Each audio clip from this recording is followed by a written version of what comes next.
এখন চুপচাপ বসে না থাকে বলো কি বলবা।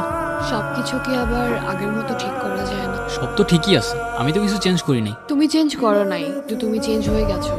তোমাদের এই মেয়েদের একটা জিনিস খুব জোস, প্রথমে বলবা তোমার এই জিনিসটা ভালো না, ওই অভ্যাসটা ভালো না, এইটা চেঞ্জ করো ওইটা চেঞ্জ করো, আর চেঞ্জ করার পর তুমি আর আগের মতো নাই, তুমি চেঞ্জ হয়ে গেছো। মানে চাওটা কি তোমরা? সত্যি বলতে আমি কি চাই আমি নিজেও জানি না, হয়তো বা একটু ভালো থাকতে চাইছিলাম। তো থাকো না, ভালো থাকো, না করছে কে? আমাকে তোমার এখন আর সুন্দর লাগে না, তাই না? কিন্তু মনে আছে একটা সময় ছিল যখন তুমি আমার পিছে পিছে ঘুরতা, ফ্রেন্ডের সাথে এত কথা, আর আমার সাথে কথা বলারই সময় নাই, বুঝাও আমাকে। তুমি নিজেই বলতা তোমার আমাকে ভালো লাগে না, সুন্দর লাগে না, পারফেক্ট লাগে না। আমি চলে যাইতাম, তোমার সাথে কেনই বা কথা বলতেছি আমি।